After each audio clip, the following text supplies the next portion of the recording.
근로자의 날 휴무가 업종별로 달라 해마다 시민들의 혼란이 계속되고 있습니다.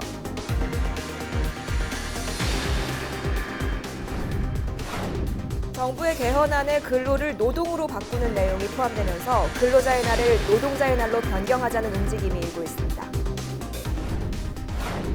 워라밸 등 근무 환경이 개선되고 있지만 폭언과 성희롱 등 직장 내 괴롭힘이 여전히 줄지 않고 있는 것으로 나타났습니다. 각종 도시 개발로 시민들의 생활이 윤택해지고 있지만 정작 원주민들은 삶의 터전을 잃어버리고 내쫓기는 부작용이 속출하고 있습니다.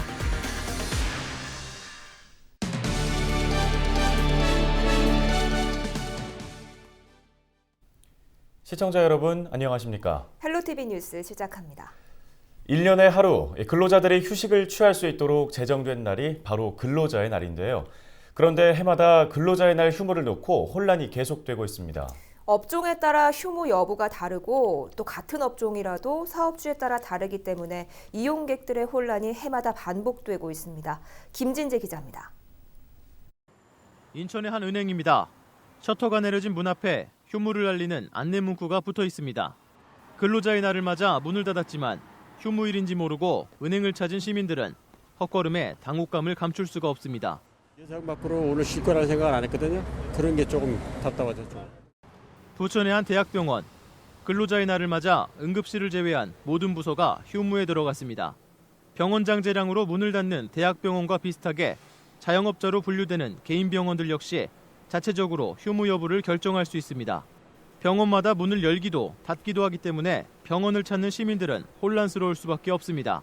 갔다가 돌아오는 거 지금 근로자라는 의사가 다 쉬어갖고 아주 쉬려면 다 전체 쉬고 근로자라니까 그렇지 않으면 헐라면 다 하고 그래야지 시방 의사가 우리 담당 의사가 쉬고 있어서 퇴원을 못 그냥 온다니까요.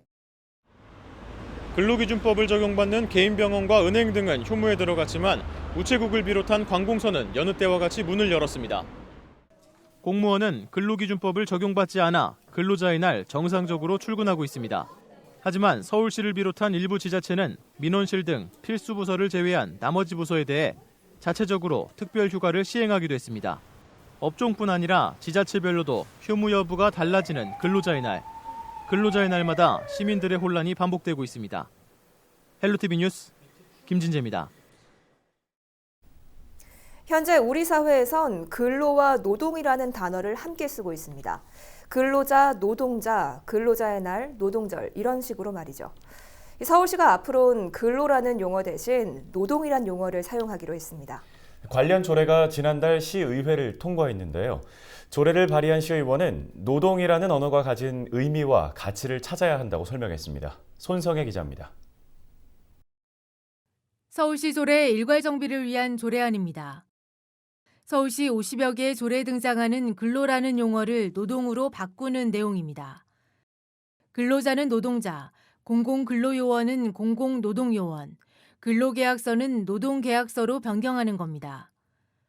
서울시의 조례 개정은 다른 지자체에도 영향을 주고 있습니다.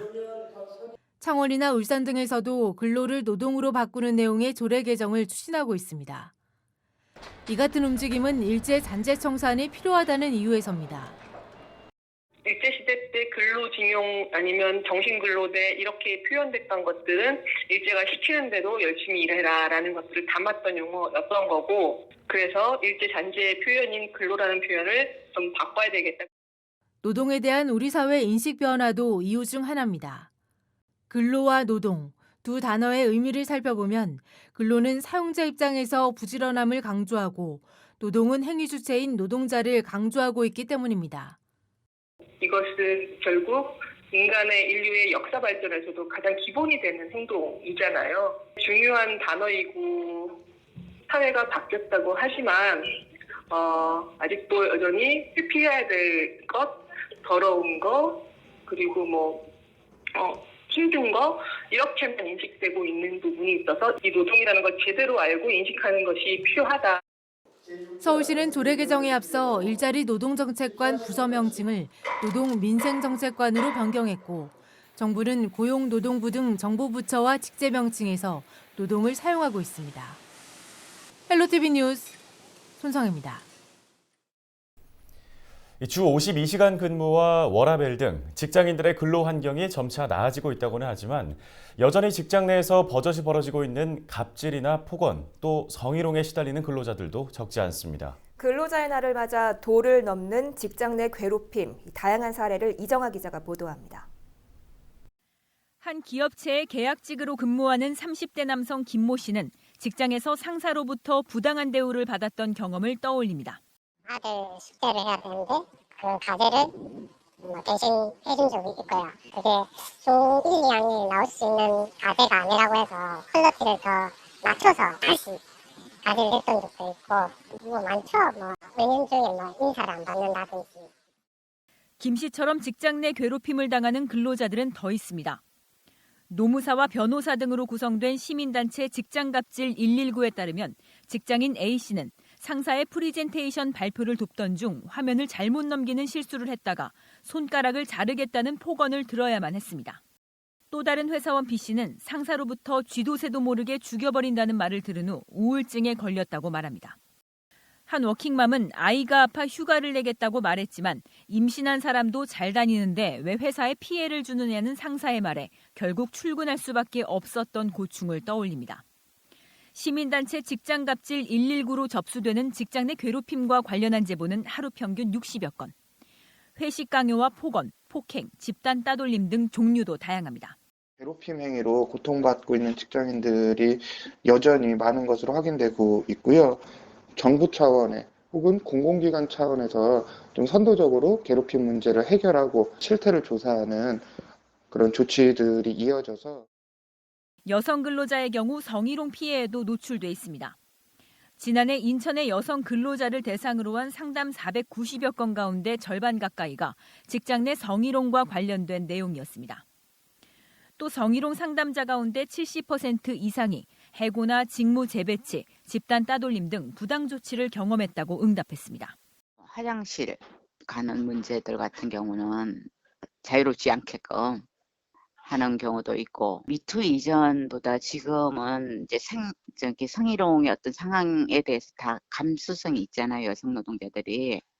그러니까 이제 그런 부분에 대해서 초기에 어떻게 대응해야 될지 사업장 내에서 해결할 수 있는 방법을 안내해드리거나. 한편 정부가 올해 초 개정한 직장 내 괴롭힘을 금지하는 내용의 근로기준법은 오는 7월 시행을 앞두고 있습니다. 헬로티비 뉴스 이정아입니다. 도시에 사람이 모이게 하려면 개발은 필연적인 것이죠. 그래서 각종 문화시설을 공급하고 택지를 조성해 아파트를 짓습니다. 그런데 이런 개발로 인해 피해를 입는 사람들도 분명히 있습니다. 바로 원주민들인데요. 원주민을 내쫓는 도시 개발의 폐해를 집중 보도합니다. 이지훈 기자입니다. 지난 40여 년간 개발에 손이 닿지 않았던 경기 북부의 한 농촌 마을입니다. 재작년 개발 제한구역 해제를 시작으로 복합문화단지로의 변화를 앞두고 있습니다. 축구장 87개를 합친 크기의 이곳엔 호텔과 아웃렛, K-팝 공연장 등이 들어섭니다. 총 사업비는 4,800억 원. 관할 자치단체는 사업 추진에 사활을 걸고 있습니다. 의정부 100년 먹거리와 일자리를 창출을 위해서 현재 의정부시에서 역점적으로 추진하고 있습니다. 하지만 이곳에 거주하고 있는 75가구 주민들은 개발에 밀려 쫓겨날 처지에 놓였습니다. 20년 전 이 마을에 터를 잡은 조성민 씨. 조 씨가 노부모를 모시고 살고 있는 집은 이 비닐하우스입니다. 안녕하세요. 한낮에도 불을 켜야만 앞이 보이는 어두컴컴한 실내. 여기서 주무시고 여기 생활하시고 어머님은 저쪽방에서 살고 저는 이제 이 방에서 생활을 하고 지저분해서 이렇게 그렇고 근데 여기서 생활하는 게 보는 그대로예요. 연탄 난로가 한쪽 자리를 차지하고 있고 방바닥엔 전기장판이 깔려 있습니다. 바깥은 따뜻한 봄이지만 집 안에선 여전히 서늘함이 감돕니다. 장판 안 키면 추워서 못 앉았어요. 번듯한 집 한 채 갖고 싶다는 희망은 포기한 지 오래. 비닐하우스만으로도 감지덕지했습니다. 그런데 일대의 대규모 개발이 예고되면서 조 씨 가족은 이것마저도 빼앗길 처지입니다. 돌벽 건축물에 살고 있어 이주비 외 일체 보상도 없습니다. 난감하고 당황스럽고 무기력하고 사실 법 네, 그렇다고 하니까 어떻게 해보겠어 하고. 건강이 좋지 않은 부모는 조 씨의 어깨를 더욱 짓누릅니다. 양측 모두 지병 등으로 거동조차 어렵습니다. 뭐 이사 가게 되면은 아무래도 이제 건강이 더 악화되겠죠. 그리고 뭐 좋은 환경을 가는 게 아니니까 그러면은 뭐 바로 돌아가신다고 봐야죠. 이 마을에서 4대째 살고 있는 김선희 씨 역시 앞길이 캄캄합니다. 온 가족이 살 수 있는 집을 지어 현재 시어머니를 모시고 살고 있는데 이 집도 곧 헐릴 처지입니다. 집이 헐리는 대신 주겠다는 보상 금액은 1억 4천여만 원, 건축비 2억 원도 못 건집니다. 토지 보상가도 주변 시세보다 평당 150만 원 정도 낮게 책정됐다고 말합니다. 황당했죠. 그래도 처음에 협상하고 막 이렇게 주변 시세가 해서 저희가 그래도 기대한 보상가가 집과 토지 보상금으로 책정된 금액은 총 5억 9천여만 원. 시아버지 병간호 하느라 진 빚 3억 원을 갚고 나면 마땅히 갈 곳이 없다고 말합니다. 빚 갚고 나면은 한 2억 정도 남는데 그걸 2억을 가지고 지금 이 주변에서도 못 살고 어디 가서 살겠어요. 그렇다고 뭐 산골에 들어가서 살 수도 없는 거고. 무정부 실은 박상하라! 박상하라! 주민들은 결국 길거리로 나왔습니다. 주변 시세에 훨씬 미치지 못하는 보상가 통보입니다. 이 보상금으로는 주변의 어느 토지를 대토조차 할 수 없는 금액으로 주민들은 적정 보상 금액이 나올 때까지 보상 협의에 응하지 않겠다고 밝혔습니다. 일반적인 도시개발 사업이라면 사업자는 토지 소유자 절반 이상의 동의를 받아야 사업에 들어갈 수 있습니다. 하지만 복합문화단지 사업은 주한미군 공여구역 특별법으로 추진돼 주민들이 보상 문제를 제기해도 사업 시행자 측에서 강제로 땅을 수용할 수 있습니다. 네, 주한미군 특별법 같은 경우에는 주한미군에게 공여되어서 피해를 입었던 주민들에게 지역 경제를 활성화시켜주고 주민 복리 증진을 시켜주는 차원에서 사업을 간단하게 진행시킬 수 있도록 도와주는 그 취지가 있습니다. 하지만 이 사업 같은 경우에는 주민의 토지를 강제로 수용하면서 피해만 입히고 주민 복리 증진은 도무지 보이지 않아 피해를 입고 있는 상황입니다. 의정부시는 앞으로 2차례 보상 협의를 해보고 합의가 안 되면 6월쯤 강제 수용 절차를 밟겠다고 밝혔습니다. 예, 안 되는 거죠. 다시 평가를 내면 1년 이상 지나야 되는데 기간 안에 일단 수용 제기를 하니까 그 절차는 이제 우리는 뭐 그대로 이제 갈 수밖에 없는 입장이죠 지금. 장밋빛 전망의 개발 사업이 이곳 주민들에겐 절망감만 안겨주고 있습니다. 지난해 말 정부로부터 신규 택지로 지정된 마을입니다. 정부는 이곳에 총 4,600여 가구를 공급할 예정입니다. 내후년부터 분양을 시작할 계획입니다. 실수요자의 주거 지원을 위한다는 것이었지만 정작 80여 세대 원주민들은 주거 불안에 떨고 있습니다. 이곳에 택지가 들어설 거란 소식이 알려지면서 마을 곳곳에는 이런 현수막이 걸려 있습니다. 남아있는 집 한 채 사탕 발림으로 구슬리지 마라. 이 마을 주민들의 불안함을 짐작해 볼 만합니다. 공공주택이라든지 뭐가 들어온다면은 주민들이 떠날 방침을 세워주고 떠나게 했으면 좋겠는데 무조건 보상을 해준다고 보상을 얼마를 해주든지 간에 떠나야 되는 건 사실이잖아요. 주민 눈높이에 맞는 토지 보상이 이루어질지도 미지수입니다. 이 마을의 표준지로 선정된 땅입니다. 도로 바로 옆에 붙어있지만 40여 년간 개발 제한구역으로 묶여 있었기 때문에 건물을 짓는 등 일체의 재산권 행사가 불가능했습니다.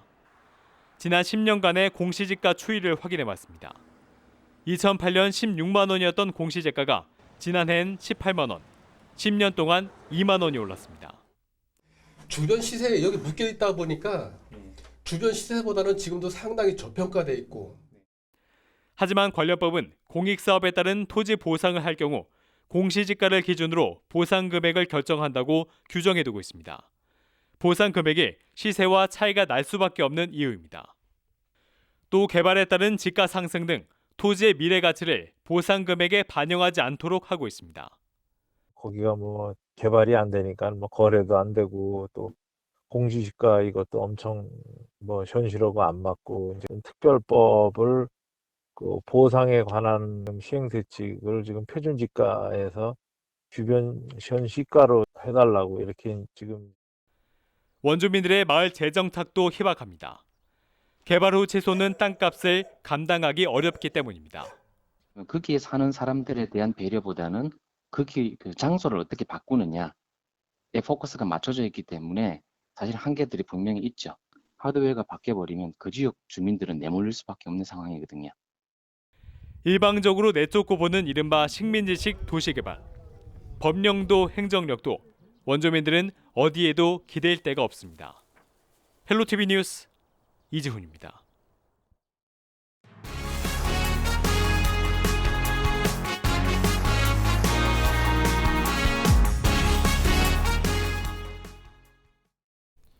(40대) 남성이 뺑소니 차량에 치여 숨지는 사고가 일어났습니다. 인천 삼산경찰서는 1일 새벽 1시 20분쯤 부평구 삼산동의 한 도로에서 42살 A씨가 머리 등을 다쳐 숨진 채 쓰러져 있는 것을 행인이 발견해 신고했다고 밝혔습니다. 경찰은 목격자 진술 등을 토대로 A씨가 무단 횡단을 하다가 달리던 차량에 의해 사고를 당한 것으로 보고 용의자를 추적하고 있습니다. 반려견을 도시가스 배관에 매달아 잔혹하게 살해했다는 내용의 글이 SNS를 통해 퍼지면서 공분이 일고 있습니다. 해당 영상은 지난달 29일 의정부의 한 주택가에서 촬영된 것으로 목격자에 따르면 개 주인이 개를 도시가스 배관에 매달아 패대기 치고 있었다며 개 2마리가 이런 식으로 죽었다고 전했습니다. 신고를 받고 출동한 경찰은 개 주인을 상대로 정확한 사건 경위를 조사하고 있는데요. 한편 개 주인이 키우던 또 다른 개 2마리는 동물보호단체로 인계돼 보호를 받고 있습니다. 화재로 근로자 9명을 숨지게 한 혐의로 구속 기소된 인천 남동구 세일전자 대표가 금고형 집행유예를 선고받고 석방됐습니다. 인천지방법원은 지난달 30일 열린 선고 공판에서 업무상 과실치상 등 혐의로 구속 기소된 세일전자 대표 60살 A씨에 대해 금고 1년 6개월에 집행유예 3년을 선고했습니다. 재판부는 화재가 발생하기 전 수차례 정전이 있었지만 개선 조치가 없었다며 업무상 과실이 인정된다고 판단했습니다. 반면 A씨가 평소 2차 감독 업무를 주로 하는 등 관여 정도가 크지 않은 점을 고려했다며 양형 이유를 밝혔습니다. A씨는 지난해 8월 21일 오후 3시 40분쯤 세일전자 공장 4층에서 발생한 화재로 근로자 9명을 숨지게 하고 5명을 다치게 한 혐의로 기소됐습니다. 고용승계에서 제외된 김포시 환경미화원 8명을 다시 고용하라는 지역 시민사회의 목소리가 높아지고 있습니다. 김포 정치개혁시민연대는 30일 성명서를 내고 김포시가 생활폐기물 용역업체를 변경하는 과정에서 고용승계가 되지 않은 환경미화원 8명을 전원 고용해야 한다고 촉구했습니다. 시민연대는 과거 비리 혐의를 저지른 해당 용역업체와의 계약은 유지해놓고 환경미화원들의 고용승계는 강제하지 못한다는 김포시의 태도를 이해할 수 없다며 강하게 반발하고 있습니다. 서울시가 맞벌이 부부나 야간 근무를 하는 학부모를 위한 거점형 시간 연장 어린이집을 확대합니다. 서울시는 2022년까지 거점형 시간 연장 어린이집을 총 400곳까지 늘린다는 계획입니다. 우선 시범 대상지로 선정한 은평구와 노원구에 있는 어린이집 13곳을 거점형 시간 연장 어린이집으로 지정했습니다. 시간 연장 어린이집으로 선정된 곳은 이달부터 시범 운영에 들어가고 만 5세 이사 아동이 이용할 수 있습니다. 이용 신청은 서울시 보육 포털 서비스에서 회원 가입 후 집에서 가까운 시간 연장 어린이집을 선택하면 됩니다. 인천시 계양구는 최근 지역 내 주유소 가운데 우수 주유소 4곳을 선정했습니다. 계양구는 가격과 품질, 편의시설 등이 잘 갖춰졌다고 평가받은 서운동 주유소 등 계양 지역 내 모두 4곳의 우수 주유소를 뽑았다고 밝혔습니다. 특히 공정성을 위해 지역 내 33개 주유소를 대상으로 유가정보 시스템에서 가격 조사를 진행했습니다. 우수 주유소로 선정된 곳은 클린 주유소 지정서와 명판을 6개월 동안 걸 수 있고 계양구 홈페이지에도 상호와 주소가 공개될 예정입니다.